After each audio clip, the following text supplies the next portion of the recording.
Let's move straight to our next conversation.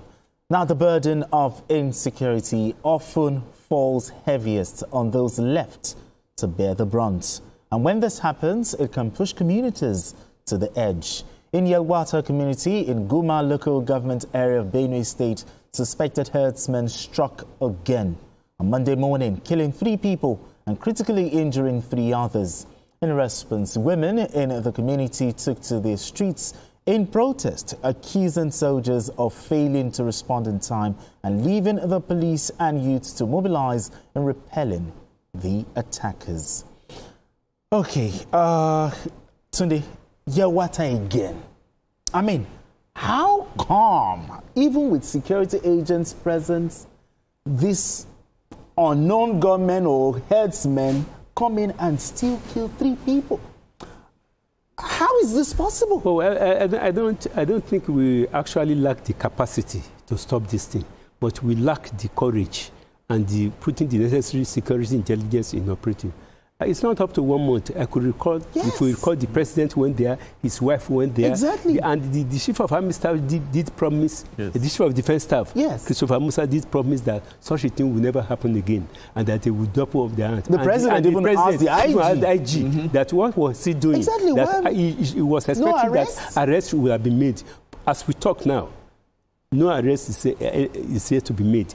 And what we have to know is that the people of Benue State are gradually losing confidence in the security to protect them. That explains why those people said they don't want soldiers in their community again. These people, the women, they were protesting against the presence of soldiers, which means they believe that maybe soldiers must be aiding and abetting all these people who are committing all this kind of crime. So I think government has to do something. We have to change our security tactics in order to stop this thing, because it is not yet 2 months that about 200 people were killed, even though officially the police said it was 59, but about 200 people, and many others were rendered homeless, increasing the number of people in the IDP camps. Because the moment we allow this thing to fester, the more people begin to lose confidence in the security. And the first job of any government is the security and welfare. And it will appear as if all tactics, all systems, all procedures have failed.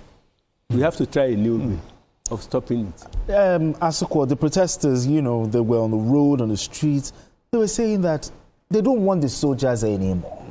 Because even with the security presence, these people still came and they got away with it. Will you blame these protesters? Well, you will not blame them, you know, because that is, they are just venting their anger and frustration. Because this is after you have promised that something like this will not happen. It's happening again. Yes. Even though I know that the last time they were able to arrest like 13 suspects and they took them to Abuja. I remember they even paraded them, you know, saying that they are from neighboring countries, you know, Nasarawa State, you know, and all that, you know. Even the women, some of the women, because I know we don't have the soundbite, some of them were even confirming that these people come from Nasarawa State. And you know, the open grazing law is already enforced in Plateau, but not in Nasarawa.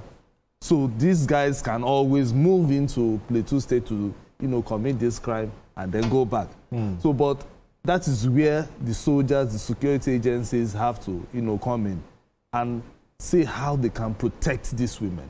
Because these are the people that they killed, they are farmers. They are farmers now. You understand? They went to the farm and all of a sudden they were killed, and some are already in critical condition in the hospital.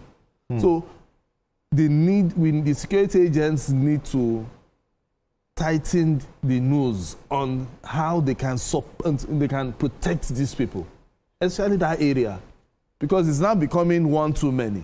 The president went there and even asked the IG, how many arrests have you made? Yes, they've made some arrests, but the thing is happening again. So the best thing is we need to know where these guys are coming from and then go there. Take the battle to them, so wherever they are coming from. Take them out. You know, go there to where before they even start to say they want to move into another state or wherever they are coming from, you take them out. You understand? So because it will happen again. And these are women coming out. This one that is not men, that they will say, oh, it's youth. That it is women, meaning that they've gotten it to this point. Exactly. You know, so the best thing is the security agents. I do not subscribe to saying that soldiers should leave the place. You know, I don't subscribe to it.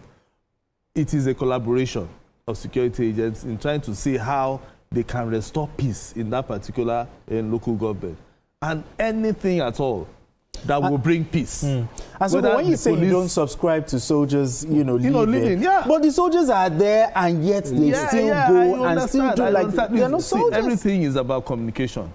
They might have, maybe they think that because the soldiers are there, everything should fall on the soldiers. And now that the soldiers are not there, now they have to blame the soldiers. You understand? That is where I'm going. But the thing is, it's a collaborative effort between the soldiers. Originally, are the soldiers supposed to be there? No, it's the police that is supposed to be there, because it's the police that has the power. Internal security. So the soldiers are the ones that are just giving support. So what we should do is for us to keep communicating to them and saying the soldiers are there to also assist the police in trying to arrest this situation. And I believe that if they communicate more, the governor has to go there, talk to these women, talk to everybody, and also have a meeting.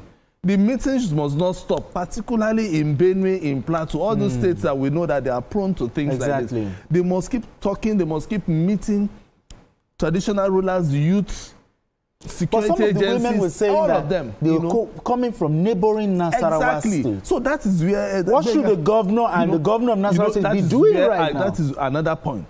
The two governors around. So sometimes when they meet in this, their Nigerian governors, what do they talk about? Absolutely. What do they discuss? They have to start talking, because I know they have northern governors forum. What do you discuss there? Do you just discuss, okay, there will be money, or this is how money is coming and how to... The economy cannot function. Development cannot function in your region. If there's no security, there's no peace. Okay, we have someone calling in from Benue. Shandy calling in from Benue. Let's talk.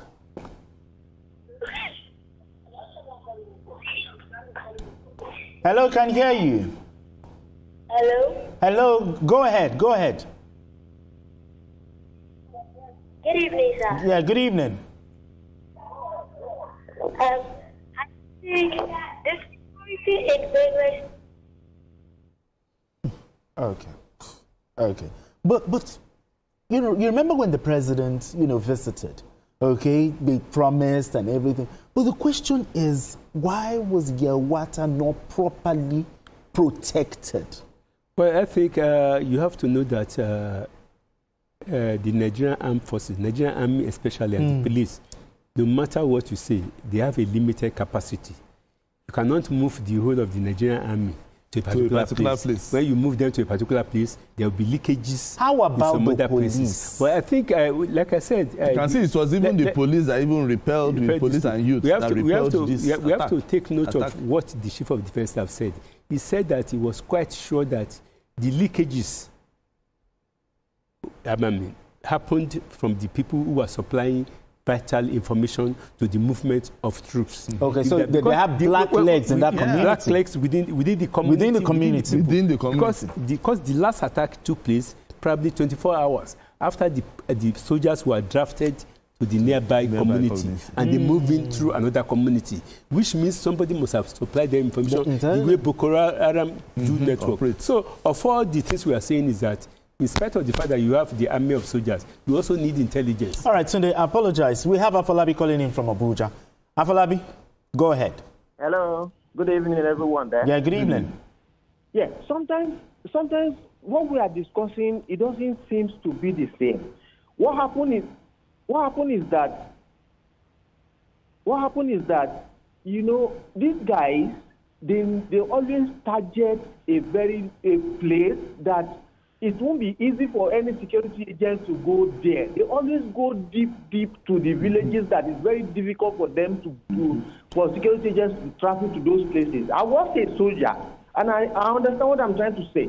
So sometimes it's so difficult. So we can't blame security agencies for all these things sometimes.